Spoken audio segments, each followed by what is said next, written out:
नमस्कार, स्वागत है आपका आज के सत्र में।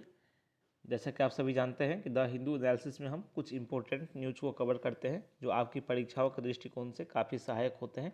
चाहे आप किसी भी परीक्षा की तैयारी करते हो तो इंग्लिश पर आपकी पकड़ काफ़ी अच्छी होनी चाहिए।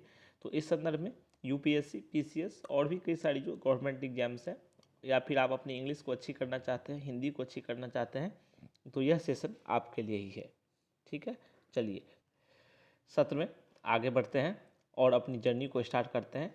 इस क्रम में हमारे पास पहला टॉपिक जो है, सबसे पहले जो है द ओल्ड एंड न्यू।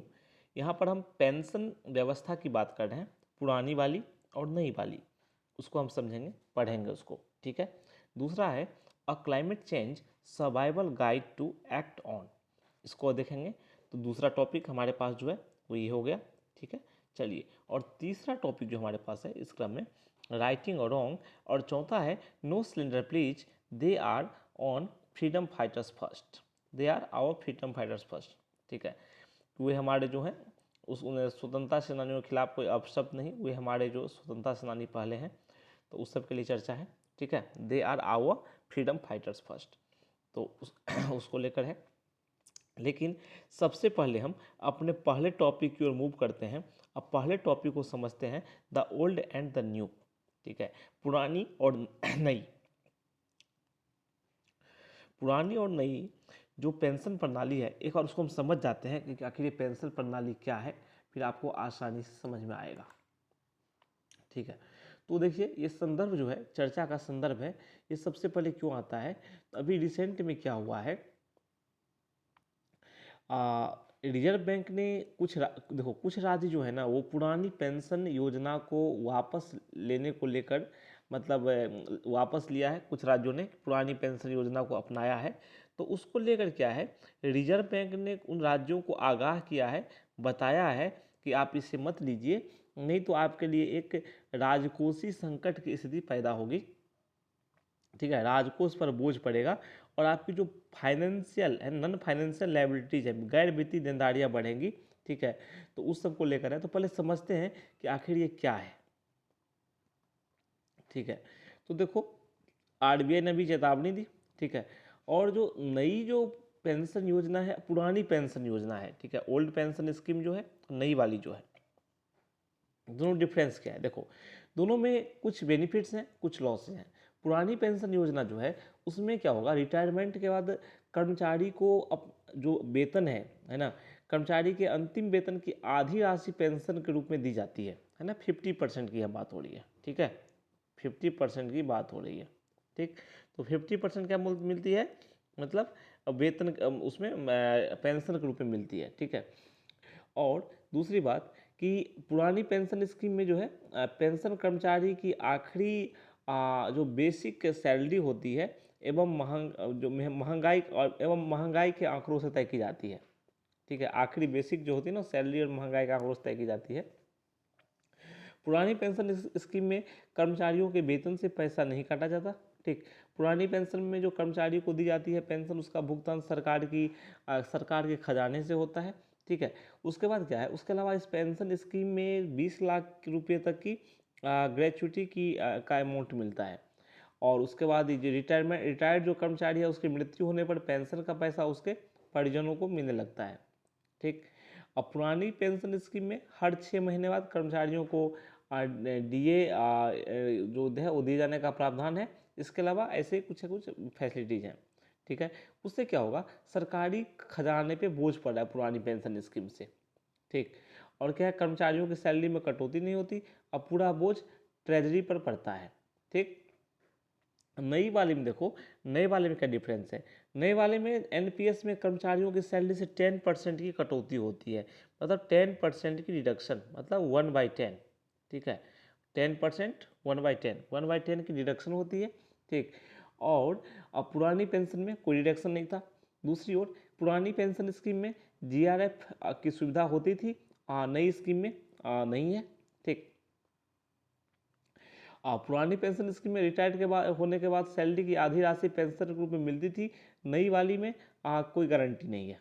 ठीक, दोनों में सबसे बड़ा अंतर ये है कि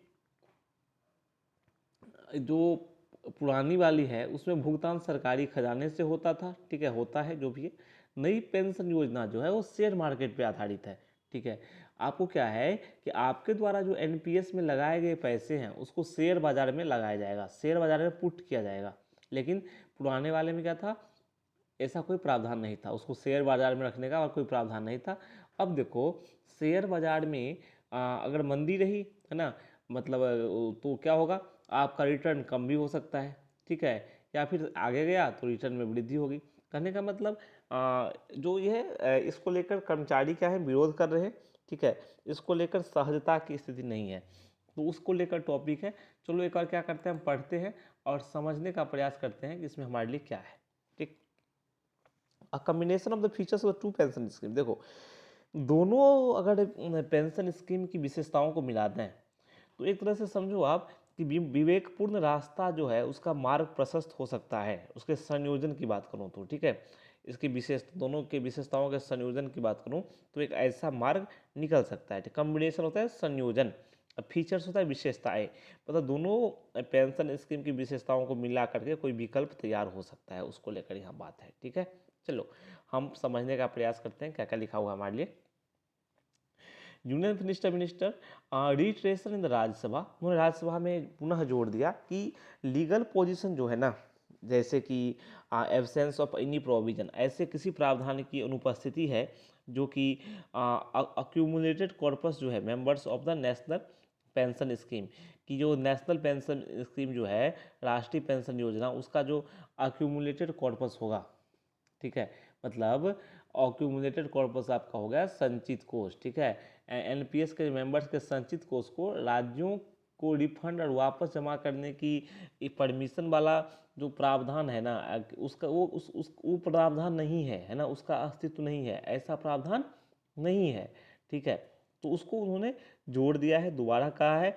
तो इसका असर क्या होगा, इसका असर ये होगा कि जो राज्य पुरानी पेंशन योजना को अपनाना चाहते हैं, उसकी ओर लौटने का उद्देश्य रखते हैं, उस पर इसका असर पड़ेगा, ठीक है। Should have a deterrent effect on those states contemplating और return to the old pension schemes, यहाँ कहा गया है, ठीक है, ठीक, old pension scheme OPS. The ministry's stand reflects, मंत्रालय का जो रुख है ना वो रिफ्लेक्ट करता है, बताता है, क्या बताता है, जो pension fund regulatory and development authority PFRDA, इसको मैं हिंदी में कहूँ तो पेंशन फंड नियामक और विकास प्राधिकरण अधिनियम 2013 में कहा गया है, और PFRDA exist and withdrawal under the national pension system regulation में कहा गया है, ठीक है।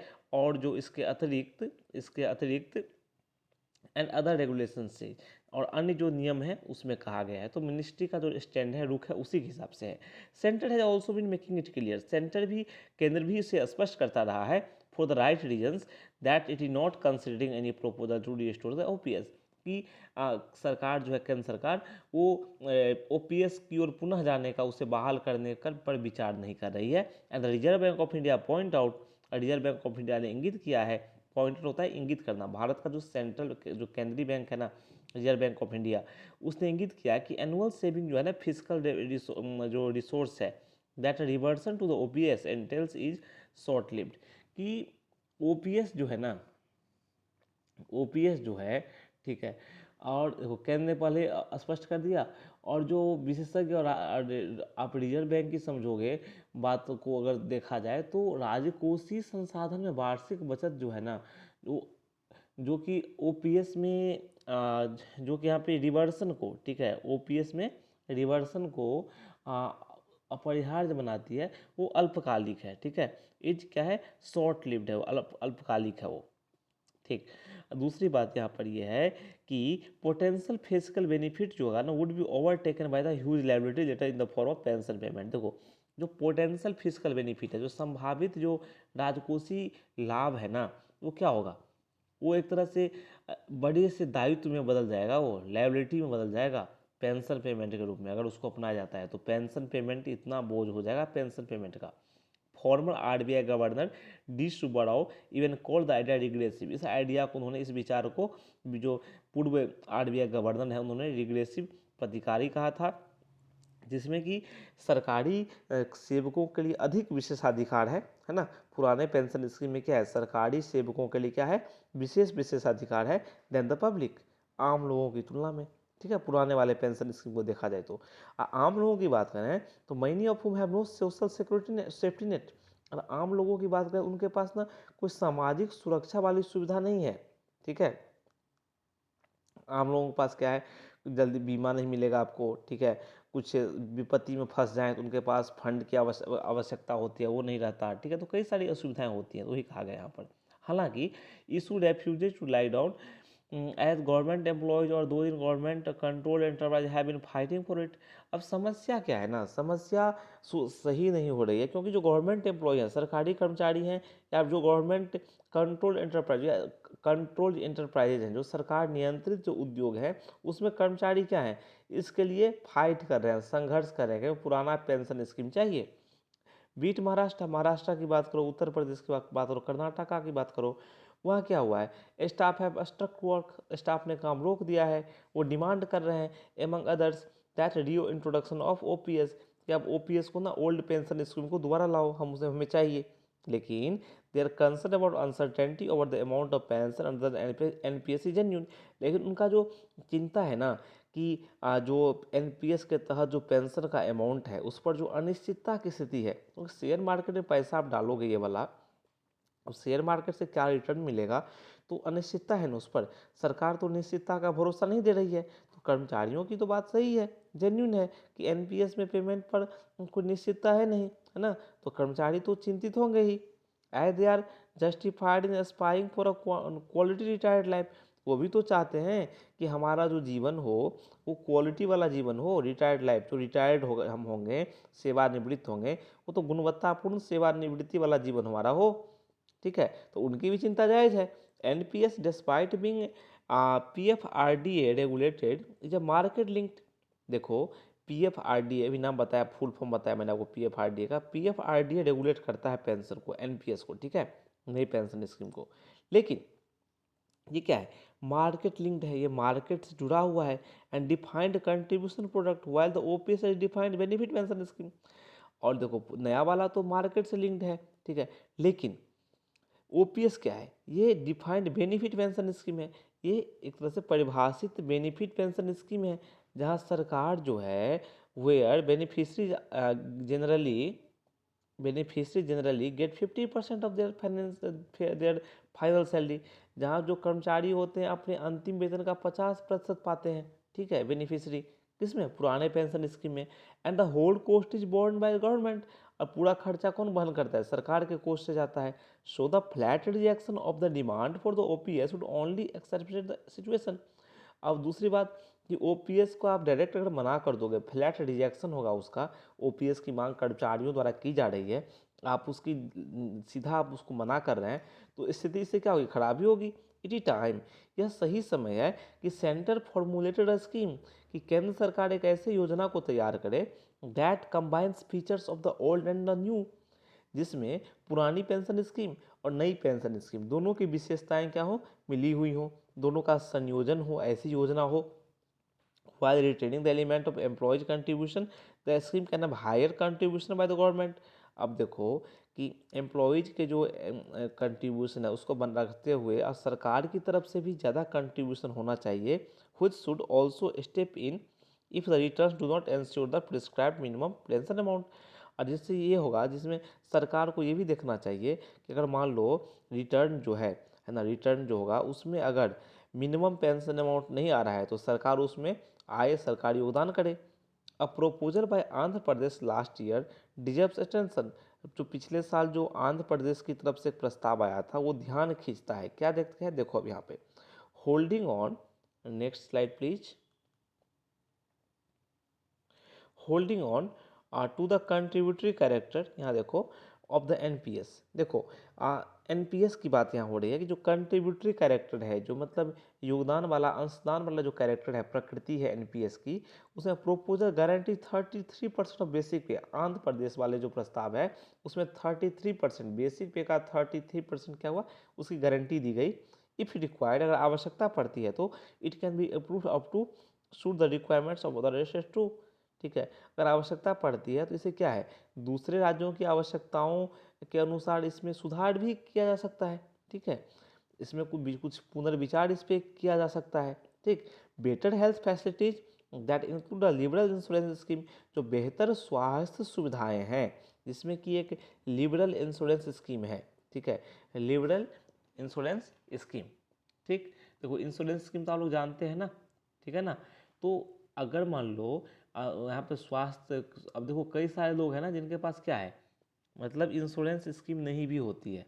ठीक, तो यहाँ पे कहा गया कि जो हेल्थ स्कीम है, ठीक है, हेल्थ फैसिलिटीज़ है, उसमें एक लिबरल इंश्योरेंस स्कीम शामिल हो, कैन बी कंसिडर्ड, जिस पे विचार किया जा सकता है। ठीक है, और विचार किया जाएगा तो इससे क्या होगा, इससे कर्मचारियों के हित में बात जाएगी। ठीक, कर्मचारियों के हित में बात जाएगी तो कर्मचारियों के लिए फायदे वाली। ठीक, on their part the employees should be both pragmatic and willing to resolve the issue.